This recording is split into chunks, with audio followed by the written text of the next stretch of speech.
कृष्ण कृष्ण कृष्ण हरे हरे हरे राम राम राम हरे हरे हरे कृष्ण कृष्ण कृष्ण हरे राम राम हरे कृष्ण कृष्ण हरे राम राम हरे कृष्ण कृष्ण हरे राम राम हरे कृष्ण అందరికి సో 18 రోజులలో భగవద్గీత అవగాహనము అనేటువంటి ఈ కార్యక్రమానికి ఇస్కాన్ శ్రీ శ్రీ రాధా గోవింద ఆలయము మంగళూరు కర్ణాటక తరపున ఈరోజు ఈ భగవద్గీత అవగాహన కార్యక్రమానికి మరొకసారి మీ అందరికీ కూడా స్వాగతం తెలియజేస్తూ ఉన్నాము. సో ఆ దేవాది దేవుడైనటువంటి శ్రీకృష్ణ భగవానుల వారు 5000 సంవత్సరాలకు పూర్వము ఆ అర్జునుడితో బోధిస్తూ ఉన్నటువంటి బోధనలు, ఆ భగవంతుని యొక్క బోధనలను వింటూ ఉన్నాము. ఈ క్రమంలో ఇప్పటి వరకు 7 అధ్యాయాలను పూర్తి చేసుకున్నాము. ఈరోజు 8వ అధ్యాయాన్ని మనము చూడబోతూ ఉన్నాం. అవగాహన చేసుకోవడానికి ప్రయత్నం చేద్దాము. సో ఇక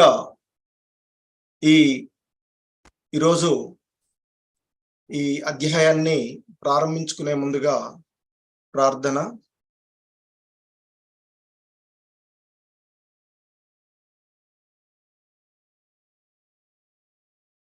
ఓం అజ్ఞానతిమిరాంధస్య జ్ఞానాంజనశలాకయా చక్షుర్మిలితం యేన తస్మై శ్రీ గురవే నమః.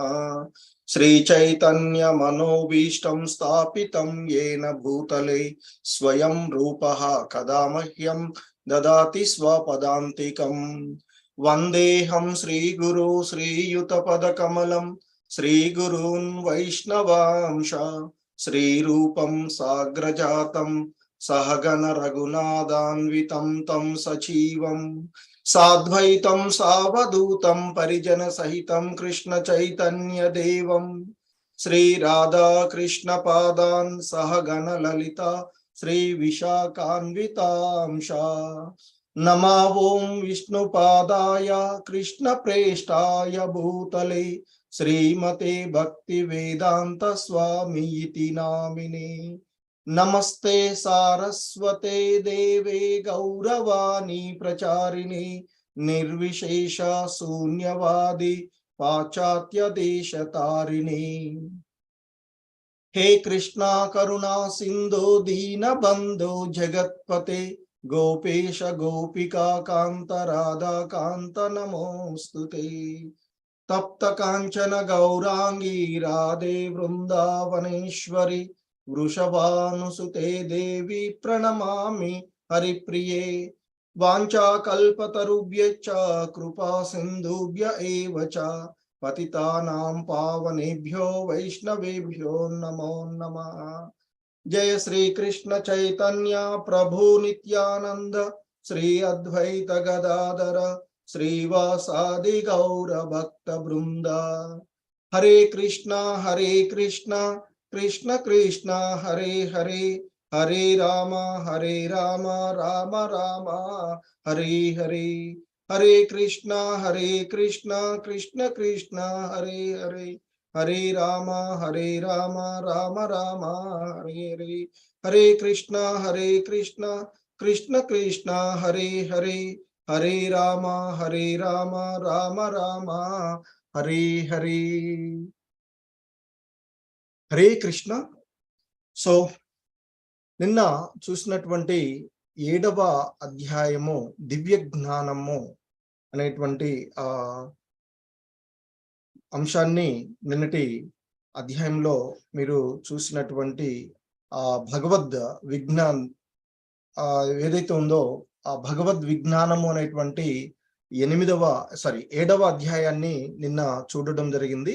సో ఆ భగవద్ విజ్ఞానము అనేటువంటి అధ్యాయంలో శ్రీకృష్ణ భగవానులు అర్జునుడికి కొన్ని అంశాలను బోధించడం జరిగింది. ఆ బోధనలో సాధారణంగా బ్రహ్మము, ఆధ్యాత్మము అనేటువంటి కొన్ని ఆ క్రమాల్లో ఆ భగవంతునికి సంబంధించినటువంటి విజ్ఞానాన్ని బోధించినప్పుడు ఇక్కడ మరలా అర్జునుడు ఈ అధ్యాయంలో 8వ అధ్యాయంలో ఒక 8 ప్రశ్నలను ఆయన అడగడం జరుగుతుంది. సో అందులో ఈ అధ్యాయంలోని మొదటి 4 శ్లోకాలలో, అంటే మొదటి 2 శ్లోకాలలో అర్జునుడు తను కొన్ని ప్రశ్నలు అడగడము, ఇక 3-4 శ్లోకాలలో ఆ భగవంతుడు దానికి అంటే మొదటి 6 ప్రశ్నలకు అడిగినటువంటి 8 7 ప్రశ్నలకు 4 శ్లోకాలలోనే అంటే 3 మరియు 4 శ్లోకాలలో సమాధానం చెప్తారు. ఆ తర్వాత ఇక ఆయన అడిగినటువంటి 8వ ప్రశ్న, మరణ సమయంలో నిన్ను ఏ విధంగా గుర్తుంచుకోవాలి అనేటువంటిది. సో దానికి ఇక 5 నుండి 28 వరకు కూడా వివిధ దశలలో రిమెంబరింగ్ అంటే మరణ సమయంలో కృష్ణ భగవానుల వారిని గుర్తించుకోవడానికి సంబంధించి ఆ అంశాలను డీటెయిల్డ్గా 5వ శ్లోకము నుండి 28వ శ్లోకం వరకు, 5 నుండి 8లోనేమో మరణ సమయంలో భగవంతుణ్ణి ఎలా గుర్తించుకోవాలి, అలాగే భగవంతుణ్ణి గుర్తించుకోవడం ద్వారా మిశ్రమ భక్తి ఏ విధంగా ఉంటుంది, ఆ తర్వాత శుద్ధ భక్తి, అలాగే ఈ భౌతిక ప్రపంచం నుండి ఆధ్యాత్మిక ప్రపంచానికి ఏ విధంగా అనేటువంటిది. సో మరి ఆ భగవంతుని యొక్క ఆధిపత్యాన్ని అంగీకరించడం ద్వారా భగవంతుని ఏ విధంగా చేరుకోవచ్చు అనేటువంటి అంశాలని ఈ అధ్యాయంలో చూసేటువంటి అంశాలు. సో ఇక ఈ అధ్యాయంలోని మొదటి శ్లోకము, సో ఈ 8వ అధ్యాయమైనటువంటి అంటే 8వ అధ్యాయము అక్షర బ్రహ్మయోగము, దీనినే భగవత్ ప్రాప్తి.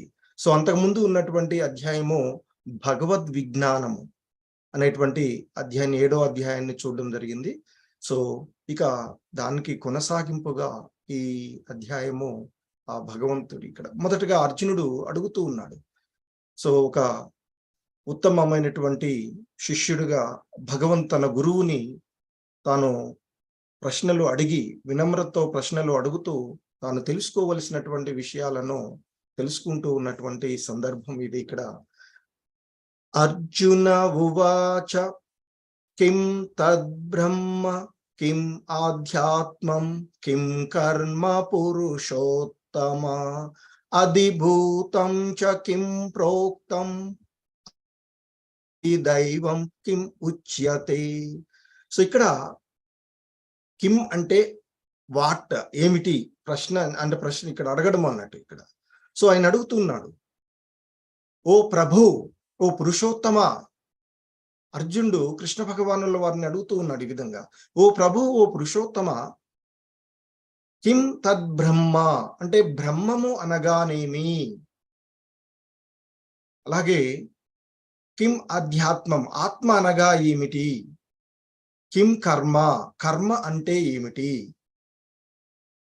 అధిభూతం చ కిం ప్రోక్తం. సో మరి అధిభూతం అని దేనిని అంటారు, ఎవరిని అధిదైవము అని అంటారు, దయచేసి నాకు వివరించండి అంటూ ఈ శ్లోకంలో ఆయన 6 ప్రశ్నలను అడుగుతున్నారు ఇక్కడ. సో ఈ విధంగా అంటే ఇక్కడ బ్రహ్మం అంటే ఏమిటి, ఆత్మ అంటే ఏమిటి, కర్మ అంటే ఏమిటి, దేనిని అధిభూతం అని అంటారు, అధిదైవము ఎవరు అనేటువంటి.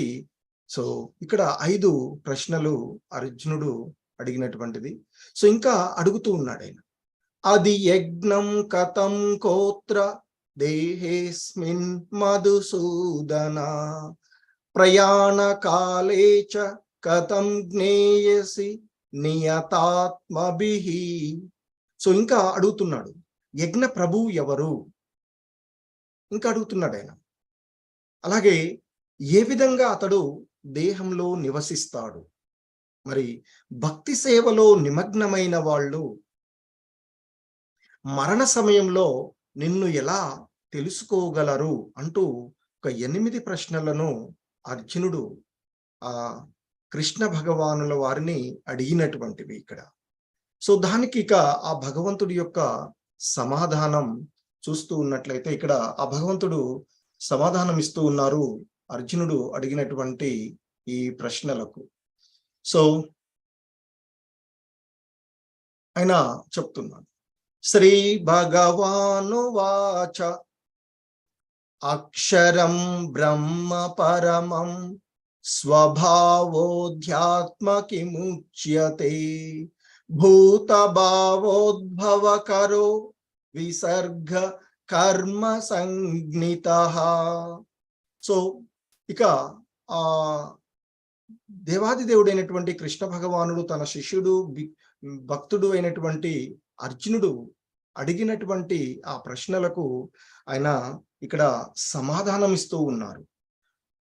ఆయన ఇక్కడ చెప్తున్నాడు, ఆ దేవాది దేవుడైనటువంటి శ్రీకృష్ణ భగవానుడు చెప్తూ ఉన్నటువంటి అంశము, నాశన రహితుడు సర్వోత్తముడు అయినటువంటి జీవుడు బ్రహ్మము అనబడతాడు. ఆయన అర్జునుడు అడిగినటువంటి మొదటి ప్రశ్న ఏంటి? బ్రహ్మము అంటే ఏమిటి? బ్రహ్మము అనగా ఎవరు? సో దానికి సమాధానంగా నాశన రహితుడు అంటే శాశ్వతంగా ఉండేటువంటి సర్వోత్తముడు అయినటువంటి జీవుడు బ్రహ్మము అని అనబడతాడు అని చెప్తున్నారు. అలాగే ఇంకా చెప్తున్నారు, అతని యొక్క నిత్య స్వభావం ఏదైతే ఉందో అది అధ్యాత్మము అని చెప్పబడుతుంది అర్జున అని చెప్తున్నారు. అలాగే సమస్త జీవుల భౌతిక దేహాల ఉత్పత్తికి కారణమైనటువంటి కార్యము ఏదైతే ఉందో అదే కర్మ అని చెప్పబడుతుంది. ఎందుకంటే ఆ భగవంతుడు ఇంతకు ముందు అధ్యాయాలలో కూడా 2వ అధ్యాయంలోను అలాగే 5వ అధ్యాయంలోను 3వ అధ్యాయంలో కూడా ఈ రకమైనటువంటి బ్రహ్మం అనేటువంటి పదము, ఆత్మ అనేటువంటి పదాలను ఉపయోగించారు. మరి దానికి సరి అయినటువంటి ఒక నిర్వచనం ఆయన తెలుసుకోదగి అర్జునుడు ఇక్కడ అడగడం జరిగింది. సో దానికి ఆ భగవంతుడు కూడా సమాధానం చెప్తూ ఉన్నటువంటి అంశం ఏంటంటే, ఇక్కడ ఆ నాశన రహితమైనటువంటి నిత్యంగా ఉండేటువంటిది ఆ బ్రహ్మము అని చెప్తూ ఉన్నాడు. దాని యొక్క సహజ స్థితి ఎప్పటికీ కూడా మారదు, అంటే ఏ సమయంలో కూడా మారకుండా ఉండేటువంటిది. సో కానీ ఇక అలాగే మనం తెలుసుకోవాల్సినటువంటిది, ఆ బ్రహ్మానికి అతీతంగా పరబ్రహ్మము ఉంటాడు, అతడే పరమాత్ముడు అని చెప్తారు. సో ఇక్కడ బ్రహ్మము అనేటువంటిది జీవుడిని సూచిస్తుంది అనేటువంటిది మనము అర్థం చేసుకోవాల్సింది శ్రీల ప్రభుపాదుల వారు కూడా మనకి చెప్తూ ఉన్నటువంటి అంశము. ఇక ఆ పరబ్రహ్మము అనేటువంటిది ఆ దేవదేవుడిని సూచించేటువంటి పరిస్థితి. సో కాబట్టి ఇక మనము ఈ మొత్తానికి కూడా అంటే ఆ దేవాది దేవుడు మొత్తానికి కూడా ప్రభువుగా ఉండేటువంటి వారు. ఇంకా చెప్తున్నారు, ఆ బ్రహ్మము యొక్క నిత్య స్వభావం ఏదైతే ఉందో అది అధ్యాత్మము అని చెప్పబడుతుంది. అలాగే కర్మ అంటే ఏమిటి కూడా అడిగాడు కనుక సో దానికి సంబంధించినటువంటి ఆ అంశంలో ఇక్కడ ఆయన చెప్తూ ఉన్నటువంటిది, సమస్త జీవుల భౌతిక దేహాల యొక్క ఉత్పత్తికి అవసరమైనటువంటి ఆ కార్యం ఏదైతే ఉందో, కారణమైనటువంటి కార్యము ఏదైతే ఉందో దాన్నే కర్మ అని అంటాము. దానినే సకామ కర్మ అని చెప్పడం జరుగుతుంది. సో ఇక్కడ ఆ వైదిక సాహిత్యంలో జీవుడు అంటే జీవాత్మ అని కూడా చెప్పబడినటువంటిది, దాన్నే బ్రహ్మము అని కూడా చెప్తారు. సో పరబ్రహ్మం వేరు మళ్ళీ. సో అలాగే ఇక ఈ సృష్టిలో 84 లక్షల జీవజాతులు ఉన్నాయి అని చెప్పబడుతూ ఉంటాయి. సో ఇక్కడ జీవజాతుల యొక్క వాటి యొక్క శాశ్వతమైనటువంటి నిత్యమైనటువంటి స్వభావమే ఆత్మ అనేటువంటిది. సో అలాగే ఆ జీవుల ఉత్పత్తికి కారణమైనటువంటి కారణం అంటే ఆ పని ఏదైతే ఉందో అది కర్మ అని చెప్పబడుతుంది. ఇంకా మిగిలిన వాటికి కూడా ఆ భగవంతుడు సమాధానం చెప్తూ ఉన్నారు. అధిభూతం క్షరోభావః పురుషచ్చాధిదైవతం అధి యజ్ఞోహ మేవాత్ర దేహే దేహభృతాంవరా. సో ఇంకా ఆ భగవంతుడు చెప్తూ ఉన్నటువంటి అంశము, దేహదారులలో శ్రేష్ఠుడమైనటువంటి ఓ అర్జున, నిరంతరము మార్పు చెందే భౌతిక ప్రకృతి ఏదైతే ఉందో దానిని అధిభూతము అని అంటారు. భౌతిక జగత్ ఏదైతే ఉందో అంటే నిరంతరము మార్పులు, ఈ దేహంలాగా ఈ భౌతికమైనటువంటి పదార్థం నిరంతరం కూడా మార్పు చెందేటువంటిది. సో జీవుడు ఆధ్యాత్మికమైనటువంటి కనుక శాశ్వతమైనటువంటి వాడు ఆ జీవాత్మ. ఆ శాశ్వత తత్వమే, ఆ జీవుడి యొక్క శాశ్వత తత్వమే అధ్యాత్మము అని చెప్పబడినటువంటి అంశము. సో ఇంకా ఇక్కడ చెప్తున్నటువంటిది నిరంతరము కూడా మార్పు చెందేటువంటి ఏదైతే ఉందో అంటే భౌతిక ప్రకృతి నిరంతరం కూడా మార్పు చెందుతూ ఉంటుంది. సో సాధారణంగా మనము చూస్తూ ఉన్నట్లయితే ఈ భౌతిక దేహాలు 6 స్థితుల గుండా ప్రయాణిస్తాయి అని చెప్తూ ఉంటుంటారు. అవే జన్మ తీసుకోవడము, పెరగడము, తర్వాత కొంతకాలము నిలిచి ఉండడము, ఆ తర్వాత ఇతర దేహాలను ఉత్పత్తి చేయడము, తర్వాత తర్వాత అవి నశించిపోవడం. ఇలా జరిగేటువంటి భౌతిక ప్రకృతియే అధిభూతము అని చెప్పబడుతూ ఉంది అని ఇక్కడ భగవంతుడు చెప్పబడినటువంటి సమాధానం. ఇది ఒకప్పుడు సృష్టించబడుతుంది, ఒక్కొక్కప్పుడు నశించిపోతుంది. అలా సృష్టించబడి నశించిపోయేటువంటిది ఏదైతే ఉందో అది అది భూతము అని చెప్పబడినటువంటిది. సో ఇంకా ఆయన అడిగిన దానిలో మరి మిగిలినటువంటి వాటికి ఇంకా చెప్తున్నారు. సూర్య చంద్రుల వంటి సకల దేవతలను కలిగి ఉన్నటువంటి ఆ భగవంతుని యొక్క విరాట్ రూపం ఏదైతే ఉందో అది అధిదైవంగా చెప్పబడుతుంది ఆ భగవంతుని. అలాగే ఇక మరి ఆ అధిదైవము లేదా యజ్ఞ ప్రభువు ఎవరు అని అన్నారు కదా. సో భగవంతుని యొక్క విరాట్ రూపమే ఇక్కడ అధిదైవము అని, అంటే దాన్నే అని చెప్పారు. ఇక మరి యజ్ఞ ప్రభువు అంటే అది యజ్ఞము ఎక్కడ నివసిస్తాడు అనేటువంటిది అర్జునుడి యొక్క ప్రశ్న. దానికి సమాధానం ఆయన చెప్తూ ఉన్నటువంటిది, ప్రతి దేహదారి యొక్క హృదయంలో పరమాత్మ రూపంలో ఉండేటువంటి నేనే ఆ అధియజ్ఞాన్ని లేదా యజ్ఞ ప్రభువుని అర్జున అని చెప్తూ ఉన్నటువంటి అంశం ఇక్కడ. సో కాబట్టి ప్రతి జీవుడి అనేటువంటి యొక్క దేహంలో ఆ పరమాత్ముడే అంటే పరమాత్ముడే యజ్ఞ ప్రభువు అనేటువంటి సందర్భం ఇక్కడ. అతడు అందరి యొక్క హృదయాలలో ఉంటాడు అనేటువంటిది ముఖ్యంగా మనము ఇక్కడ ఆ భగవంతుడు తెలియచేస్తూ ఉన్నటువంటి అంశం. సో ఈ విధంగా ఆయన అడిగినటువంటి ఆ మొత్తము 7 ప్రశ్నలకు సమాధానము ఇప్పటి వరకు ఇవ్వడం జరిగింది. బ్రహ్మం అంటే ఏమిటి? సో దానికి సంబంధించినటువంటి నాశనరహితుడు సర్వోత్తముడు అయినటువంటి జీవుడు. తర్వాత అధ్యాత్మము అంటే ఆత్మ. సో జీవుడి యొక్క నిత్య స్వభావమే కర్మ. సమస్త జీవుల భౌతిక దేహాల ఉత్పత్తికి కారణమైనటువంటి ఆ కార్యమే కర్మ. దాన్నే సకామ కర్మ అని కూడా అంటాము. అధిభూతము నిరంతరము మార్పు చెందేటువంటి భౌతికమైనటువంటి ప్రకృతి. అది దైవము అంటే సూర్య చంద్రుల వంటి సకల దేవతలతో కలిగి ఉన్నటువంటి భగవంతుని యొక్క విరాట్ రూపమే అధిదైవము అని చెప్పబడుతుంది. సో ఇక యజ్ఞ ప్రభువు లేదా అధియజ్ఞము అనేటువంటిది ఆ పరమాత్ముడు అందరి మరి ఎక్కడ నివసిస్తూ ఉన్నాడు అనేటువంటిది కూడా సమాధానం చెప్పారు ఆయన. ప్రతి జీవుడి యొక్క హృదయంలో నేను నివసిస్తూ ఉన్నాను. ఆ ప్రతి జీవుడి యొక్క హృదయంలో నివసించేటువంటి నేనే ఆ అధియజ్ఞము అధియజ్ఞుడును అని చెప్పారు భగవంతుడు. సో ఇక ఇంకొక ప్రశ్న అతి ముఖ్యమైనటువంటిది అర్జునుడు అడిగినటువంటిది, మరణ సమయంలో నిన్ను ఎలా తెలుసుకోగలరు ఆ భక్తులు అనేటువంటి దానికి ఇక ఆ భగవంతుడు 5వ శ్లోకం నుండి 28 శ్లోకాల వరకు కూడా ఈ అతి ముఖ్యమైనటువంటి అంశాన్ని ఇక్కడ ఆయన తెలియచేస్తూ ఉన్నటువంటి అంశం. హరే కృష్ణ.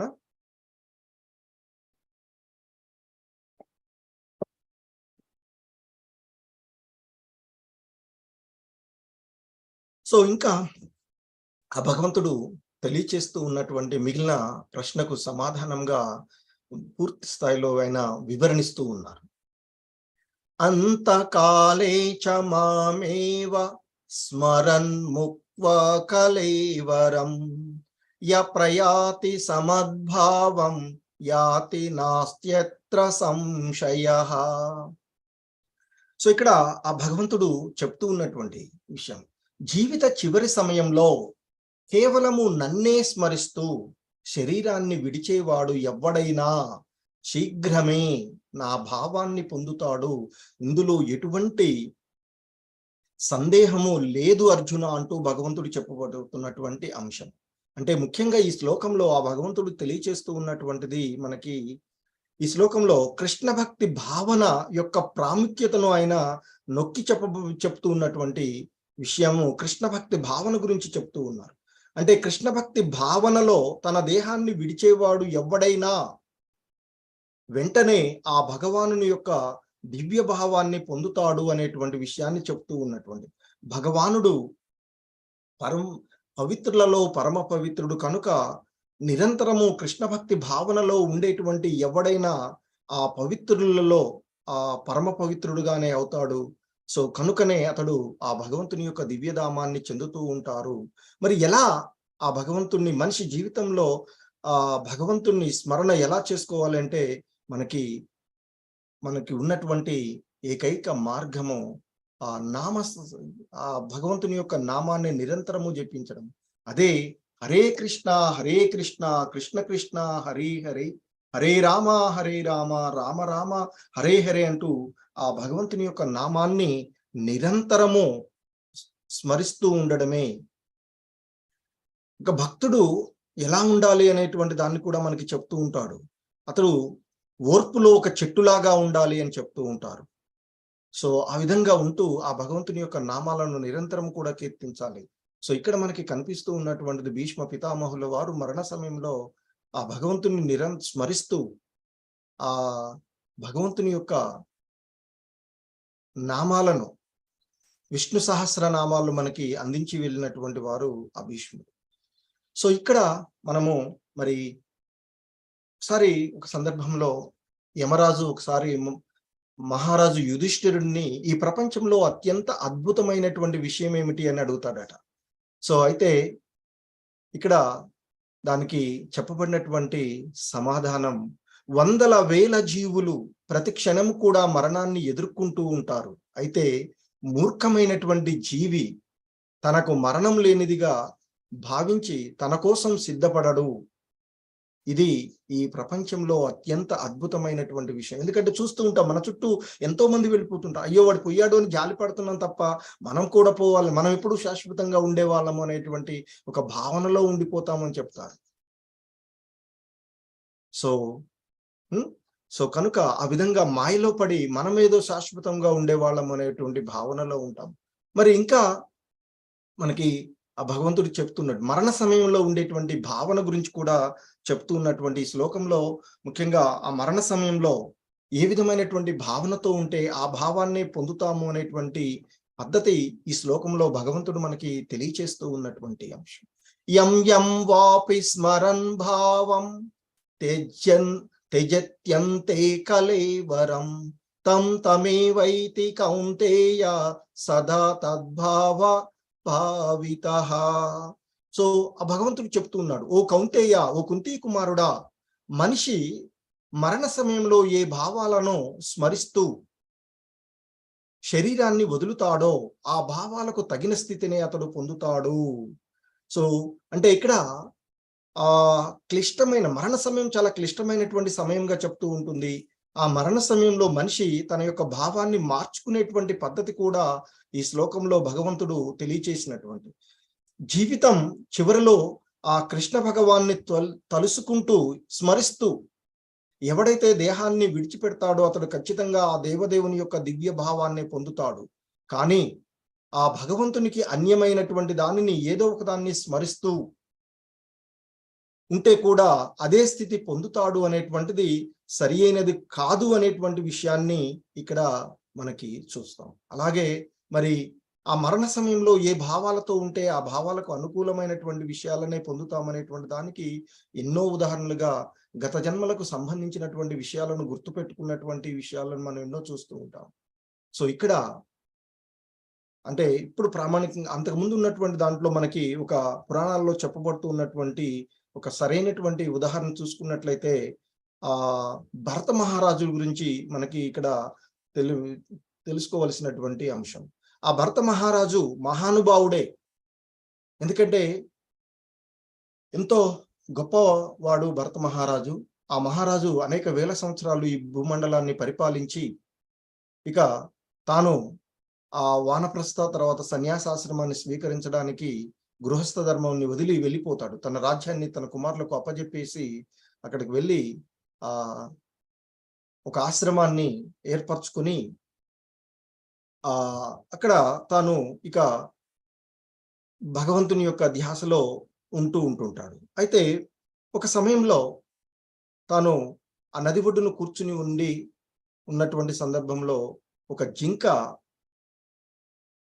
ఈ నదిలో నీళ్లు తాగడానికి వస్తుంది. అది చాలా నిండు గర్భవతిగా ఉన్నటువంటిది. అయితే జింక నీళ్లు తాగుతూ ఉన్నటువంటి సమయంలో సింహగర్జన వినిపిస్తుంది. పిరికిదైనటువంటి ఆ జింక భయపడి పారిపోవడానికి ప్రయత్నించి ఒక్కసారిగా ముందుకు దూకుతుంది, అవతల ఒడ్డుకు చేరుకుందాము అని. ఆ దూకినటువంటి సందర్భంలో అది దగ్గరకు పూర్తిగా నెలలు ఉన్నటువంటి సందర్భంలో ఆ గర్భం నుండి ఆ పిండం బయటపడుతుంది, జారిపడుతుంది. అవతల ఒడ్డుకు చేరుకోవడానికి ప్రయాసం చేసి అది మరణిస్తుంది ఆ భయంతో. అలా ఆ వీధి ఆయాసతో అది మరణం చెందుతుంది. అప్పుడు ఆ జింక పిల్లని భరత మహారాజు తీసుకురావడము, దాంతో పాటు ఉంచుకొని ఆశ్రమంలోనూ ఉంచుకొని దాన్ని పెంచుతాడు. దాని యొక్క ధ్యాసలోనే ఉంటాడు. ఇక ఈ నిత్యము భగవంతునికి చేసేటువంటి ఇవి మర్చిపోయి చివరికి అతడు ఎవరి కాలం ఆగదు కదా. ఈ అత్యంత విలువైనటువంటిది మనకి కాలం. సో మరి ఏది కాదు, అత్యంత విలువైనటువంటిది కాలం. సో మరి ఈ కాలం ఆగదు. కాలము వచ్చేసింది. ఆ భరత మహారాజు మరణ సమయం ఆసన్నమైంది. ఆ సమయంలో అతడు తన యొక్క అంతకుముందు భక్తిలో ఉన్నటువంటి ఆ ధ్యాసను మార్చుకొని, అయ్యో నా జింక ఏమవుతుందో అనేటువంటి భావనలో ఈ దేహాన్ని వదిలిపెడతాడు. తర్వాత జన్మలో అతడు జింక దేహాన్ని పొందడము. ఆ తర్వాత కాకపోతే అతడు భక్తి ఆధ్యాత్మికంగా వృద్ధి చెంది కొంత ఉన్నాడు కాబట్టి ఆ తర్వాత తనకి ఆ జింక శరీరాన్ని పొందినా కానీ గత జన్మ స్మృతులు తనకి గుర్తుకుంటాయి. అయ్యో నేను ఇలా అయ్యానా అని మళ్ళీ చాలా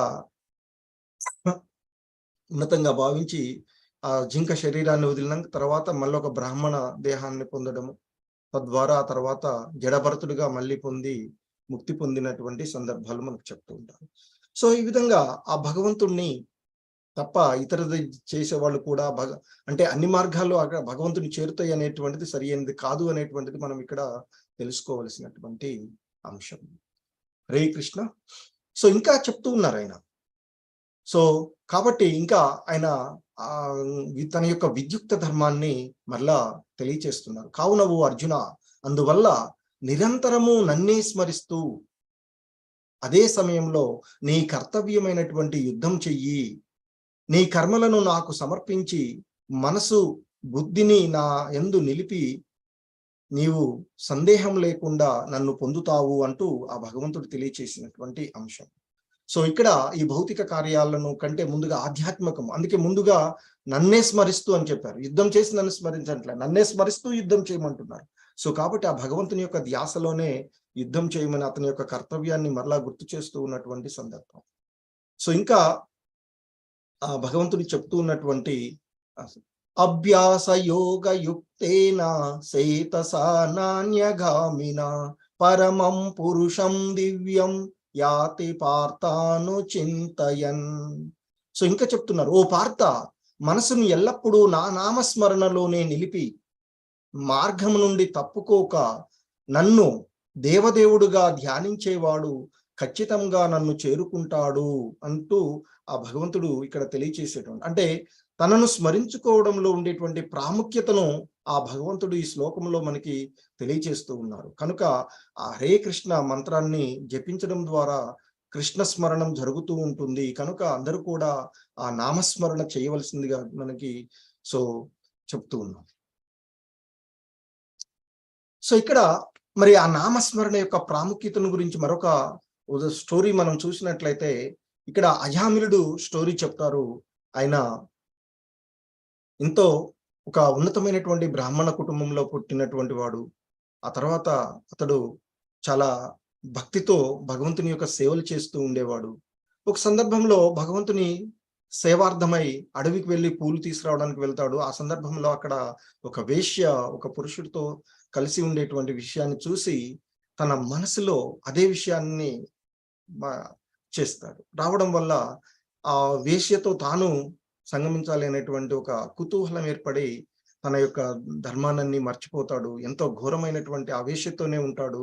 ఆ వేశ్య ద్వారా అనేకమైనటువంటి సంతానాన్ని పొందుతాడు. కాకపోతే ఆ భగవద్ అనుగ్రహం వల్ల చివరి కుమారుడికి, చిన్న కొడుక్కి నారాయణ అని పేరు పెడతాడు. సో అనేకమైనటువంటి దుర్మార్గమైనటువంటి పనులు చేస్తాడు. చివరికి ఇక మళ్ళీ మరణ సమయం ఆసన్నం అవుతూ ఉంది. ఆ సమయంలో సాధారణంగా మనకి మరణం సంభవించేటప్పుడు మనకి తెలుస్తుంది అని చెప్తారు. అందుకే మరణ సమయం అప్పుడు అది కనిపిస్తుంది, ఇవి వస్తున్నాయి, కొమ్ములు ఉన్నోళ్ళు కనపడుతున్నారు అని ఏదేదో చెప్తూ ఉంటుంటారట మనకి పెద్దవాళ్ళు. సో ఇక్కడ కూడా అజామిలుడు కూడా అదే జరిగింది. ఆ సందర్భంలో భయపడి తన కుమారుడిని నారాయణ అని పిలుస్తాడు, ఆర్తితో చాలా పిలుస్తాడు. అయితే ఆ సందర్భంలో అటునుంచి వెళ్తూ ఉన్నటువంటి విష్ణు భట్లు ఇక్కడ ఎవరో భగవంతుని నామస్మరణ జరుగుతుంది అని అక్కడికి వస్తారట. వచ్చి ఆ యమభట్లను ఆపి మరొక అవకాశం ఇవ్వడం జరిగింది. అంటే అప్పుడే ముక్తి ఇవ్వరు, ఎందుకంటే తను దుర్మార్గమైన పనులు చేశాడు కనుక మళ్ళీ మరొక అవకాశం. ఎందుకంటే నామం అంటే భగవంతుని యొక్క నామం యొక్క ప్రాముఖ్యత ఇక్కడ మనం అర్థం చేసుకోవాల్సింది. ఒక ఔషధము మనము తెలిసేసుకున్నా తెలియకుండా వేసుకున్నా మన దేహంపై పనిచేస్తూ ఉంటుంది. ఒక కరెంట్ ఉందనుకోండి, మనం తెలిసి ముట్టుకున్నా లేదా తెలుసుకో షాక్ కొడుతుంది. అగ్ని మంట ఉంది అనుకోండి, అంటుకుంటుంది. సో కనుక భగవంతుని యొక్క నామం కూడా అలాంటిదే. సో మనం వ్యంగ్యంగా తెలిసిన ఏ విధంగా జపించిన నామస్మరణ వలన, అందుకనే మనకి పిల్లల పేర్లు పెట్టుకునేటప్పుడు పూర్వకాలంలో ఉన్న పేర్లు చూసుకోండి, నారాయణ అని, వెంకటేశ్వర, శ్రీనివాస, విష్ణు అని ఈ విధంగా పేర్లు పెట్టుకుంటూ ఉంటారు. లేదా ఏదో ఒక పేరు భగవంతుని సంబంధంలో ఉండేటువంటి పేర్లు, ఆ విధంగానైనా కనీసం వాళ్ళని పేర్లు పిలుస్తాము అనేటువంటిది. ఇప్పుడు మనము ఏ విధంగా పిలుస్తున్నామో పేర్లు చూస్తాం. ఈ మధ్య ఒక వాట్సాప్ లో ఒక అంశం తిరుగుతూ ఉంది. సో పేర్లు ఆ విధంగా ఇప్పుడు ఏదో పింకీ, పాంకీలు, డాంకీలు అన్ని పేర్లు ఈ విధంగా పెట్టుకోవడం జరుగుతుంది. సో భగవంతుని స్మరణ ఉండే విధంగా పేర్లు పెట్టుకోవాలి అనేటువంటిది మనకి సూచించబడింది. ఆ తర్వాత ఇక్కడ యమభట్లు వీళ్ళంతా మళ్ళా వాదోపవాదాలు జరగడం, యమధర్మరాజు దగ్గర దాకా వెళ్ళడం జరుగుతుంది. తనకు ఒక అవకాశం ఇస్తారు. సో అజామిలుడు ఆ తర్వాత అవకాశాన్ని చాలా చక్కగా ఉపయోగించుకొని ఆ భగవంతుని యొక్క నామస్మరణే ఇకండి ఏది కూడా లేకుండా చేసి, తర్వాత అతడు ఆ భగవంతుని యొక్క వాహనం వచ్చి అతన్ని తీసుకువెళ్ళింది ఆ గోలోక బృందావనానికి అని చెప్తారు. సో ఆ విధంగా నామం యొక్క పవిత్రత మనం మరి ఎలా మనము అంటే ఈ అకస్మాత్ మరణము అనేటువంటిది ఎప్పుడు వస్తుందో ఎవరికి వస్తుందో తెలియదు కనుక అకస్మాత్తుగా జరిగేటువంటి దానికోసం మనము ఎప్పుడు కూడా సిద్ధంగానే ఉండాలి అని చెప్తారు. ఎప్పుడు సిద్ధమవుతూనే ఉండాలి. సిలబస్ ఆ భగవంతుడు ముఖ్యం, మనకి భగవంతుడే అని చెప్తుంటారు.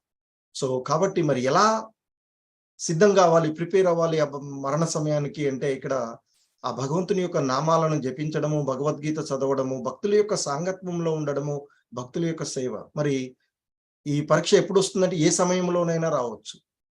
సో ఆ విధంగా మనం ప్రిపేర్ అవడం వల్ల ఫలితము ఈ జీవుడు ఈ భవబంధనాల నుండి ముక్తి పొందుతాడు, భగవంతుని యొక్క సాక్షాత్కారం జరుగుతుంది అని చెప్తారు. సో ఇంకా చెప్తూ ఉన్నారు మరి ఎలా ఆ భగవంతుణ్ణి స్మరించాలి అనేటువంటి విషయాన్ని చెప్తున్నారు. ఎలా స్మరించాలి అంటే ఆ భగవంతుణ్ణి ఇక్కడ చెప్తున్నారు సర్వము తెలిసిన వాడుగాను.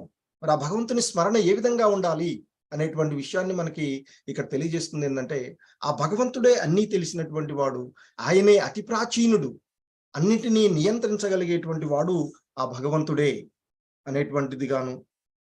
అలాగే ఇంకా సూక్ష్మము కంటే సూక్ష్మమైనటువంటి వాడు, అంటే సూక్ష్మాతి సూక్ష్మమైన వానుగా ఆ భగవంతుణ్ణి స్మరించాలి అని చెప్తూ ఉంటారు. అన్నింటినీ పోషించి అంటే ప్రతి ఒక్కరికి పోషకుడుగాను ఆయన్ని స్మరించాలి అని చెప్తారు. ఈ సమస్త భౌతికమునకు అంటే భౌతిక భావనలకు ఆయన అతీతుడు, అలాగే ఊహలకు అందనటువంటి వాడు, ఇక సర్వదా రూప సహితుడుగా సచ్చిత్ ఆనందుడు, విగ్రహ ఆనందుడుగా భగవంతుడిని స్మరించాలి అని చెప్తారు. భగవంతుడు మరి ఎవరు భగవంతుడు అంటే సచ్చిత్ ఆనంద్. ఆయన అంటే సర్వము తెలిసినటువంటి వాడుగాను, నియంత్రించేటువంటి వాడు, అతి ప్రాచీనుడుగాను, సూక్ష్మాతి సూక్ష్మముగాను, అన్నిటినీ పోషించేటువంటి వాడుగాను, భౌతిక భావనలన్నిటికీ అతీతుడు, ఊహాతీతుడు, ఎల్లప్పుడూ కూడా రూప సహితునిగా, ఆ నిరాకారంగాను కాదు, ఆకార రూపంలో ఒక రూప సుందరమైన శ్యామ సుందరుడు భగవంతుడు. సో రూప సహితునిగా మనిషి ఆ పరమ పురుషుణ్ణి ధ్యానించాలి అని చెప్తున్నారు. ఆ భగవంతుడు సూర్యుడిలా ప్రకాశించేవాడు, ఈ భౌతిక స్వభావానికి అతీతంగా దివ్యమైనటువంటి వాడు. సో ముఖ్యంగా ఈ శ్లోకంలో ఆ భగవానుని స్మరించేటువంటి పద్ధతి మనకి ఆ భగవంతుడు తెలియచేసినటువంటి అంశం. మరి ఆ భగవంతుని ఎలా పొందాలి అనేటువంటి దానికి ఇక్కడ మనకి చెప్తూ ఉన్నటువంటి అంశం, అనన్య చేత సతతం యో మాం స్మరతి నిత్యశః తస్యాహం సులభ పార్థ నిత్యయుక్తస్య యోగినః. సో సో ఇంకా చెప్తున్నారు, ఓ పృతకుమారా, క్రమము తప్పకుండా నన్ను నిరంతరము స్మరించువానికి అతని స్థిరమైనటువంటి భక్తి సేవ కారణంగా నేను సులభంగా లభిస్తాను అంటూ ఆ భగవంతుడు తెలియచేస్తూ ఉన్నటువంటి అంశం ఇక్కడ. సో అంటే ఆ విశుద్ధ భక్తులకు ఆ భగవంతుడిని ఎలా పొందాలి అనేటువంటి దాని గురించి ఇక్కడ చెప్పినటువంటి ఆ దేవదేవుని యొక్క భక్తి యోగంలోనే నిమగ్నమైనటువంటి వారికి ఆయన చాలా సులభంగానే లభిస్తాడు అని చెప్తున్నారు. ఎంత సులభంగా భగవంతుడు మనకి లభిస్తాడు అంటే భక్తులకు లభిస్తారు అనేటువంటి విషయాన్ని ఇక్కడ మనము చూసినట్లయితే ఆ కుచేలోపాఖ్యానంలో సుధాముడి స్టోరీ చూసినట్లయితే ఆయన యొక్క సుధాముడు కుచేలుడు అనేటువంటి వాడు చిన్ననాటి స్నేహితుడు. ఆ సాందీపుని ఆశ్రమంలో ఇద్దరు కలిసి గురువు దగ్గర విద్యలు నేర్చుకున్నటువంటి ఆ తర్వాత ఆ సాందీపుడేమో పోర్బందర్కు వెళ్తాడు, కృష్ణ భగవానుడేమో అక్కడికి మధురకు వెళ్ళడము, ద్వారకాలో రాజ్య పరిపాలన చేస్తూ ఉంటుంటాడు ద్వారకలో. సో అప్పుడు అయితే ఇక్కడ ఇక కాలంతో పాటు వీళ్ళు పెరగడము, సుధాముడు తను భక్తుడుగా ఉంటాడు, కాకపోతే తన యొక్క కర్మల పూర్వజన్మ సుకృతం ప్రకారంగా చాలా కటిక పేద బ్రాహ్మణుడుగా జీవిస్తూ ఉంటుంటాడు. అయితే వివాహం అవుతుంది, సంతానం కలుగుతుంది, అనేక మంది సంతానం అవుతారు. వారిని పోషించేటువంటి స్థితిలో కూడా లేకుండా ఉంటే పిల్లలు చాలా ఆకలితో అలమటిస్తూ ఉన్నటువంటి పరిస్థితులలో ఆయన యొక్క భార్య చెప్తూ ఉంది, సో నీ చిన్ననాటి స్నేహితుడు శ్రీకృష్ణ భగవానుడు రాజుగా ఉన్నారు కదా, రాజులు అంటే బ్రాహ్మణులను పోషించడము, సన్యాసులు వీళ్ళందరూ పోషించేటువంటి ధర్మం కనుక నువ్వు అతని దగ్గరికి వెళ్ళినట్లయితే మన ఈ పేదరికం తొలగేటువంటి మార్గం ఏమైనా కనపడుతుంది అనేటువంటి విషయం చెప్పి ఆమె. కానీ తను ఆ విధంగా అర్జించడానికి వెళ్ళడు భక్తుడు, ఎందుకంటే మన కర్మ ప్రకారంగా ఈ విధంగా నాకు భగవంతుడు ఏది అనుగ్రహిస్తున్నాడో అదే ఉంది కనుక ఆయన ఎప్పుడు కూడా భగవంతుడు నిందించడు. ఏంది నేను ఎంత భక్తి చేస్తున్నా నేను కష్టాలలోనే ఉన్నాను అనేటువంటి భావన ఎప్పుడు కూడా ఉండదు. సో కనుకనే అది విశుద్ధ భక్తుల యొక్క లక్షణాలు అని చెప్తారు. సో అందుకే మనకి ఆ విశుద్ధ భక్తుడుగా ఉన్నటువంటి సుధాముడు ఒప్పుకోడు మొదట వెళ్ళడానికి. కానీ భార్య ఇంకా నిరంతరం పిల్లలు చాలా ఇబ్బంది పడుతున్నారు కదా అని చెప్తే ఇక ఆ క్రమంలోనైనా తన బాల్య స్నేహితుడైనటువంటి కృష్ణ భగవాన్ని దర్శనం చేసుకోవచ్చు అని సరే వెళ్తాను, కానీ ఇంట్లో ఏమున్నా ఉన్నాయా మరి ఉట్టికి ఎక్కడికైనా వెళ్ళే వాళ్ళ దగ్గర గుడికి కానీ పెద్దవాళ్ళ దగ్గర కానీ వెళ్తూ ఉన్నప్పుడు ఏదో ఒకటి తీసుకుని వెళ్ళాలి. సో మరి ఏముంది అంటే ఏం లేవు అయ్యా, ఇంట్లో లేకనే ఇబ్బంది పడుతున్నాం కదా అంటే, కానీ ఉన్నాయి ఏదో ఇంట్లో పాతవి ఏదో ఒక 2 పిరికిళ్ళ అటుకులు ఉన్నాయట, కొన్ని అటుకులు ఉన్నవి మరి అంటే సరే అవన్నీ ఇవ్వు అని తన కండువ కట్టుకొని వెళ్తాడు. సో వెళ్ళి అక్కడికి వెళ్ళగానే ద్వారకకు వెళ్ళగానే రాజమందిరాలు అవన్నీ చూసి, సో ఆ మందిరంలో ఒక మాతం అంటే ఇక్కడ ఆయన ఉన్నటువంటి అక్కడ చూసి ద్వారపాలకులు చెప్తాడు, నేను కృష్ణ భగవాన్ చిన్ననాటి స్నేహితుడును సుధాముని వచ్చానని చెప్పండి అంటే చెప్తారు. అప్పుడు ఆయన ఎదురుగా వెళ్ళి సాధారణంగా స్వాగతం పలికి ఆయనకి ఇంటికి వచ్చినటువంటి తన భక్తుడికి మర్యాదలు అతిథి మర్యాదలన్నీ కూడా చేస్తాడు. ఒక బ్రాహ్మణోత్తముడు వస్తే ఏ విధమైనటువంటి మర్యాదలు చేస్తాడు. అవన్నీ చేసిన తర్వాత, మిత్రమా నా కోసం ఏం తెచ్చావు, వదిన నా కోసం ఏమైనా పంపించి ఉంటుంది కదా అని అడిగితే అక్కడ ఉన్నటువంటి పరిస్థితి చూసి ఆ సుధాముడు ఏమీ చెప్పలేక దాచుకుంటాడు. ఏం తేలేదు అంటాడు. లేదు నువ్వు నా కోసం తీసుకొస్తావు అని దగ్గరికి వెళ్ళి గుంజుకొని ఆ అటుకుల్లో ఒక పిరికెట్ తీసుకుంటాడట. ఇంకొక బుక్కెట్ తీసుకోబోతుంటే రుక్మిణి మాత ఆపుతుందట. చాలు ప్రభు, ఇప్పుడు తీసుకున్న వాటికే మీరు చాలా ఆయనకి అనుగ్రహం ఇచ్చారు, ఇంకా తీసుకుంటే మనమే అక్కడికి వెళ్ళాలి అని లక్ష్మీమాత ఆపుతుందట. సో నీళ్ళు తాగండి అని ఇచ్చేస్తుందట. సో ఆ విధంగా అంత భక్తవత్సలుడుగా కృష్ణ భగవానుడు చెప్పబడేటువంటి వాడు. మరి ఆ భగవంతుని ఎందుకు పొందాలి అనేటువంటి విషయాన్ని మనకి ఈ శ్లోకంలో చెప్తూ ఉన్నారు. భక్తి యోగులైన మహాత్ములు నన్ను పొందిన తర్వాత అత్యున్నత పరిపూర్ణతను పొందుతారు. అంటే ఆ భగవద్ధామాన్ని చేరిన తర్వాత అక్కడ ఇంకా పరిపూర్ణతను పొందుతారు వారు అని చెప్తారు. కావున దుఃఖాలతో నిండినటువంటి ఈ తాత్కాలిక ప్రపంచానికి తిరిగి రారు అని చెప్తున్నారు. అక్కడ ఇక అది అక్షరం, అది క్షయం కానటువంటి ఆ భగవంతుని యొక్క ధామం. సో కనుక అక్కడికి చేరినటువంటి వాళ్ళు ఈ భౌతిక ప్రపంచంలోనికి, తాత్కాలికమైనటువంటి దుఃఖాలయంలోనికి మరలి రారు అనేటువంటి విషయాన్ని చెప్తున్నారు. చెప్తూ ఇంకా చెప్తున్నారు. ఆ బ్రహ్మ భువనాలోకాః పునరావృత్తినో అర్జున మాముపేత్యతు కౌంతేయ పునర్జన్మన విద్యతే. సో ఇంకా భగవంతుడు చెప్తూ ఉన్నటువంటి అంశము, భౌతిక ప్రపంచంలో అత్యున్నత లోకము నుండి అత్యల్ప లోకం వరకు అన్ని పునరావృతమయ్యే పుట్టుక మరియు మరణం జరిగే కష్టాల ప్రదేశాలు. కానీ ఓ కుంతీ కుమారుడా, నా నివాసానికి చేరుకున్నవాడు మరలా జన్మించరు అని ఆ భగవంతుడు ఇక్కడ చెప్తూ ఉన్నటువంటి ఈ భౌతిక జగత్తులో అత్యున్నత లోకము బ్రహ్మలోకం అని చెప్తారు, సత్యలోకము. మరి ఆ బ్రహ్మలోకము నుండి అత్యతమ లోకమైనటువంటి పాతాళ లోకం వరకు కూడా అన్నీ కూడా నిరంతరము ఆ జనన మరణ చక్రాలు కలిగి ఉండేవి దుఃఖమైనటువంటి ప్రదేశాలే. కానీ ఓ కుంతీ కుమారుడా, నా నివాసానికి చేరుకున్నటువంటి వాడు మళ్ళీ ఇక్కడికి తిరిగి రాడు అని చెప్తున్నారు.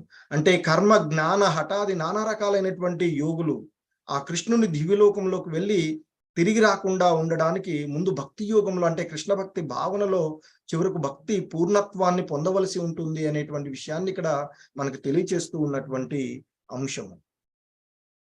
సో ఇంకా మరి మనం ఇక్కడ ఉన్నటువంటిది ఎందుకు తాత్కాలికమైనటువంటిది అని చెప్తున్నారు.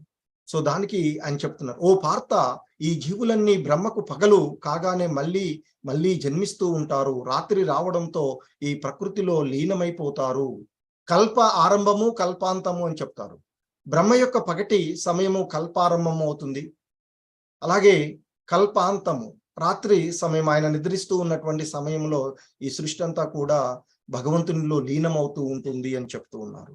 సో ఆ విధంగా ఈ కల్పం మనకు ఉన్నటువంటి యుగాల్లో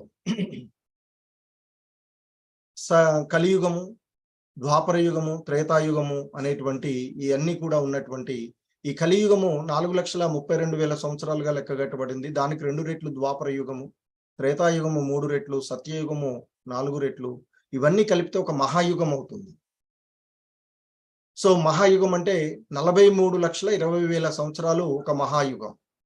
అంటే ఈ యుగ చక్రాలన్నీ కలిస్తే కలియుగము, ద్వాపర యుగము, త్రేతాయుగము, సత్యయుగం, సత్యయుగం నుండి ప్రారంభించి కలియుగం వరకు మొత్తం, దీని యొక్క మొత్తము మన కాల పరిధిలో సూర్యమాన ప్రకారంగా 43,20,000 సంవత్సరాలు ఉంటుంది. అయితే ఈ మహాయుగంలో 1000 మహాయుగాలు బ్రహ్మదేవుడికి ఒక పగలు అంటూ ఉంటారు, అంటే కల్పము. అది దానికి ఇక్కడ మనం చూసినటువంటి ఆ సమయానికి సందర్భం వస్తుంది. అలాగే కల్పాంతం కూడా అలాగే ఉంటుంది. అంటే బ్రహ్మ యొక్క పగల సమయం ఎలా మనకైతే పగలు రాత్రులు ఎలా విధంగా ఉంటాయో రాత్రి ఆ బ్రహ్మ యొక్క రాత్రి కూడా అంతే ఉంటుంది. సో కాబట్టి ఈ విశ్వం యొక్క వ్యవధి, బ్రహ్మ జీవిత కాలం చూసినట్లయితే 100 సంవత్సరాలు. అలాగే ఒక రోజు అది బ్రహ్మది మనం. సో బ్రహ్మ యొక్క 100 సంవత్సరాలు లెక్కగట్టినట్లయితే 311 ట్రిలియన్ 40 బిలియన్ల సంవత్సరాలు బ్రహ్మ యొక్క ఉంటుంది. సో అంటే బ్రహ్మ కూడా కొంతకాలం నివసించేటువంటి వాడే. సో కనుక ఈ సృష్టి తాత్కాలికమైనది అనేటువంటి విషయాన్ని మనము అర్థం చేసుకోవలసినటువంటిది. సో ఇంకా చెప్తూ ఉన్నటువంటిది ఆ భగవంతుని యొక్క దివ్యధామం గురించి ఇక్కడ మనకి తెలియచేస్తూ ఉన్నారు. ఆ దివ్య నివాసము అంటే భగవంతుని యొక్క దివ్య ధామం ఏదైతే ఉందో వ్యక్తము కానిది, నశింపు లేనిది, మరియు ఇది పరమగమ్యము, జీవుల యొక్క పరమగమ్యము అదే అని చెప్తున్నారు ఇక్కడ. సో అలాగే అక్కడికి చేరుకున్న తర్వాత జీవుడు తిరిగి ఈ భౌతిక ప్రపంచంలోనికి రాడు, అటువంటి అది నా సర్వోన్నత నివాసము అని చెప్తున్నారు. అవ్యక్తోక్షర ఇత్యుక్తన్ తం అహు పరమాం గతిం యం ప్రాప్య న నివర్తంతే తద్ధామ పరమం మమ అని చెప్తున్నారు. ఆ భగవంతుని యొక్క సర్వోన్నత నివాసమును గురించి మనకి ఇక్కడ ఈ శ్లోకంలో తెలియచేసినటువంటి అంశం. అంటే ఆ దేవదేవుడైనటువంటి శ్రీకృష్ణుడి యొక్క దివ్యధామము చెప్పబడినటువంటిది. అదే ఆ భగవంతుని యొక్క దివ్యధామము ఆ బ్రహ్మ సమితలో చింతామణిగా చెప్పబడి, చింతామణి ధామంగా చెప్తారు. అంటే సమస్త కోరికలను తీర్చేటువంటి స్థానంగా వర్ణించబడినటువంటిదిగా చెప్తారు. ఆ గోలోక బృందావనం అని తెలియబడేటువంటి ఆ శ్రీకృష్ణ ధామము అనేకమైనటువంటి చింతామణులతో తయారై ఉంటుంది అని, భక్తులతో నిండి ఉంటుంది అని చెప్తారు. అక్కడ తినగోరినది ఏదైనా కానీ ఇవ్వగలిగేటువంటి కల్ప వృక్షాలు అనేటువంటి చెట్లు కూడా అక్కడ ఉంటాయి అని చెప్తారు. అలాగే అమితంగా పాలనిచ్చేటువంటి సురభి అనేటువంటి గోవులు, ఆవులు అక్కడ ఉంటాయి అని చెప్తూ ఉంటారు. సో కాబట్టి ఆ లోకంలో భగవంతుని యొక్క లక్షల కొలది లక్ష్ములు అక్కడ ఉంటారు అని చెప్తారు. ఇక్కడ ఒక లక్ష్మి ఉంటేనే మనం చూస్తాం. సో లక్షల కొలది లక్ష్ములు ఆయన్ని సేవిస్తూ ఆ దేవాది దేవుడైనటువంటి గోవిందుడు సర్వకారణంగా ఆయన చెప్తారు. ఈశ్వర అనేటువంటి ఆ శ్లోకంలో భగవంతుడిని కీర్తిస్తూ ఉంటాడు. ఆ బ్రహ్మ సంహితలో చెప్పబడినటువంటి ఆయన్ని. సో కాబట్టి ఆ విధంగా ఆ భగవంతుని యొక్క ఆ దివ్య ధామమైనటువంటి దాని గురించి, దానిలో అనేకమైనటువంటి చింతామణులు, కోరికలను నెరవేర్చేటువంటి ఆ విధంగా ఉండేటువంటి ఆ దేవాది దేవుడు అంటే లక్షలాది కొలది లక్ష్ముల చేత సేవించబడేటువంటి ఆ దేవాది దేవుడైనటువంటి గోవిందునిగా సర్వకారణకారకుడుగా ఆయన ఉన్నాడు అనేటువంటి విషయాన్ని మనకి బ్రహ్మసంహితలో చెప్పబడినటువంటి అంశం. సో ఆ ఆధ్యాత్మిక ప్రపంచం చూస్తే అది అక్కడ ప్రతి పదము పాటయేగా ఉంటుంది అని చెప్తారు. పాటే, ప్రతి అడుగు కూడా నృత్యం లాగానే ఉంటుంది. అది ఆ భగవంతుని యొక్క దివ్య ధామము అనేటువంటి విషయం చెప్తూ ఉన్నటువంటి. మరి ఈ భౌతిక ప్రపంచం చూస్తే, మనం ఉన్నటువంటి ఈ భౌతిక ప్రపంచము తాత్కాలికమైనటువంటి దుఃఖాలయమైనటువంటి ఈ ప్రపంచము అడుగడుగునా ప్రమాదాలతోనే కూడుకున్నటువంటిది, ప్రతి పనిలో కూడా బాధలు కలిగి ఉండేటువంటిది. అలాగే ఆధ్యాత్మిక ప్రపంచ స్వభావం చూస్తే అది శాశ్వతమైనది, తప్పులేనిది, అపరిమితమైనటువంటి ఆనందాన్ని ఇచ్చేటువంటిది, అన్ని కోరికలను నెరవేర్చేటువంటిది, ఆకర్షణీయమైనది, ప్రత్యక్షంగా శ్రేష్టమైనది, అత్యున్నతమైనటువంటి లోకం అని చెప్తారు. అక్కడికి చేరిన తర్వాత మళ్ళీ తిరిగి రానటువంటి లోకంగా చెప్పబడేటువంటిది. సో ఇంకా ఆ భగవంతుని యొక్క దివ్యధామాన్ని గురించి చెప్తూ ఇక్కడ మనకి చెప్తూ ఉన్నారు. పురుష సపరపార్థ భక్త్యా లభ్యస్త్వనన్యయా యస్యాం తస్తాని భూతాని ఏన సర్వమిదం తతం. ఓ అర్జున, సమస్త భూతాలను తనలో ఇమిడ్చుకొని సకల లోకాలలో వ్యాపించి ఉన్న పరమాత్మను అచంచలమైన భక్తి వల్లనే పొందవచ్చు. సో మరి ఆ భగవంతుని ఎలా పొందవాలి అనేటువంటి విషయంలో ఇక్కడ మనకి చెప్తూ ఉన్నటువంటిది. సో అందరికంటే గొప్పవాడు, సమస్త భూతాలలోనూ తమను ఇముడ్చుకున్నటువంటి వాడు, అంటే అందరికంటే గొప్పవాడు అయినటువంటి ఆ పరమ పురుషుడిని అనన్య భక్తి చేతనే లభిస్తాడు అని చెప్తారు. అతడు తన ధామంలో ఉన్నప్పటికీ సర్వము వ్యాపించి ఉంటాడు, సమస్తము అతనిలో స్థితి అయి ఉంటుంది అనేటువంటి చెప్తుంది. అంటే ఎక్కడి నుండి అయితే తిరిగి రావడము ఉండదో అట్టి పరమగమ్యమే పరమ పురుషుడైనటువంటి ఆ శ్రీకృష్ణుని యొక్క ధామము అని ఇక్కడ స్పష్టంగా చెప్పబడుతూ ఉన్నటువంటి అంశము. సో ఇంకా మనకి చూసినట్లయితే ఇంకా చెప్తున్నారు. శుక్ల కృష్ణే గతి హేతే జగత శాశ్వతే మతే ఏకయా యాత్యానావృత్తిం అన్యయా వర్తతే పునః. వేదాభిప్రాయం ప్రకారము శుక్ల కృష్ణ అనే రెండింటిని జగత్తులో శాశ్వత మార్గాలుగా ఉన్నాయి అని చెప్తారు. మరి శుక్ల మార్గంలో ప్రయాణించే వాడికి జన్మ రాహిత్యము, కృష్ణ మార్గంలో పోయేటువంటి వాడికి పునర్జన్మ కలుగుతాయి అని ఇక్కడ కాలము అనేటువంటి దానికి సంబంధించినటువంటి అంశాలను ఇక్కడ తెలియచేస్తూ ఉన్నటువంటి అంశం. సో మనకి శుక్లపక్షము, కృష్ణపక్షము అంటే వెలుతురు మార్గము అంటే పౌర్ణమి, చీకటి, అమావాస్య ప్రదేశాల్లాగా మనం ఏదైతే చెప్పుకున్నామో, సో ఆ విధంగా మనకి కాలమానంలో సంవత్సరంలో మనకి దక్షిణాయనము, ఉత్తరాయణము అని ఉంటుంది. అలాగే ఇక్కడ మాసంలో శుక్లపక్షము, కృష్ణపక్షము అనేటువంటి రెండు పక్షాలు ఉంటాయి అని చెప్తారు. సో వాటిలో ఇవి రెండు కూడా శాశ్వత మార్గాలు అని చెప్తారు. శుక్ల మార్గంలో అంటే వెలుతురు మార్గంలో ప్రయాణించేటువంటి వాడు జన్మరాహిత్యం ఉంటుంది, చీకటిలో ఉండేటువంటి వారికి పునర్జన్మ కలుగుతాయి అని చెప్తారు. సో ఇక్కడ సాధారణంగా యోగులు, జ్ఞానులు అనేటువంటి వారు ఆ శుక్ల మార్గంలో జ్ఞానం ద్వారా వెలుతురు మార్గంలో వెళ్తారు అని, తద్వారా ఆ బ్రహ్మజ్యోతిని వారు ఆ పరంధామం కలుస్తారు అనేటువంటి విషయాన్ని చెప్తున్నారు. ఇక సాధారణమైనటువంటి కర్మకాండలలో నెలకొనేటువంటి వారు చీకటి మార్గంలో వెళ్తారు అని, తద్వారా వారు తిరిగి మరలా అంటే వారు చేసినటువంటి పుణ్యకర్మలు వాటి వలన ఉన్నతమైనటువంటి లోకాలకు లేదా చెడు కర్మల వల్ల అధమ లోకాలకు చేరుకోవడము, తద్వారా తిరిగి మరలా ఈ భౌతిక ప్రపంచంలోనికి వారు రావడం జరుగుతూ ఉంటుంది అని చెప్తారు.